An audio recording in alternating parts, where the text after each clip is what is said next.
everybody, this is Judy at Judy in the Kitchen. I have some quick tips for you for when you're using fresh dill, so hopefully this will help you out in some way. First of all, when you're using fresh dill, you don't want to wash it until the last minute before you go to use it, okay? It's very perishable and it wilts pretty easily, so you want to store it in the refrigerator until you're ready to use it. And when you do, give it a quick rinse, pat it dry, cut it up in whatever way you need it, and then use it immediately. Don't wash it until you're ready to use it. Now, a little bit goes a long way when you're working with fresh dill weed or the leaves, okay? So you want to sprinkle some on your food, give it a taste in a little bit after you've mixed it in there, and the flavor can start to come out and blend in with your other food. If you need more, then add it. It's advisable not to add a huge amount initially because it may be more than what you really want in there. It's delicious, but a little goes a long way. Try making a delicious dill dip with dill. It's very easy. You can just take some chopped up fresh dill weed, mix it with some plain yogurt and some chopped up cucumber, and you will have a wonderful dip that you can use for all sorts of things.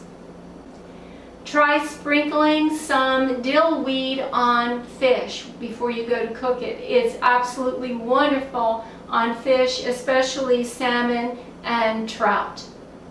Try garnishing a sandwich with some fresh dill weed on there. That would add a bright, fresh flavor to your sandwich.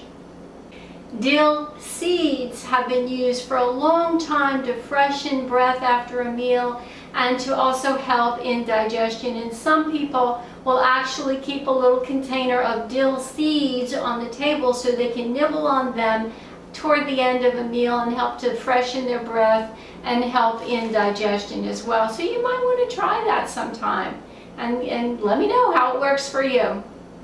Try adding some dill weed to an egg salad. That would add a bright, refreshing flavor to the egg salad. It would be good. Now here's a different idea for you. Take some cooked potatoes and cooked green beans, mix them together with a little bit of plain yogurt, and then sprinkle some dill weed and some dill seed on there for an interesting flavor twist. That sounds like something worth trying. Another quick tip when you're using dill, if you have a recipe that calls for a certain amount of dill, and let's say it calls for dried dill and you have fresh dill, or vice versa, remember that 1 tablespoon of fresh dill weed would be equivalent to 1 teaspoon of dried dill weed. So it's a 3-to-1 ratio there. So the fresh is going to be triple the amount that you would dried. So remember that when you're converting them in recipes, if it calls for one version and you only have the other. So that'll help to keep you from overdoing it or underdoing it when you're using dill. Well, I do hope this helps. This is Judy at Judy in the Kitchen. Bye for now.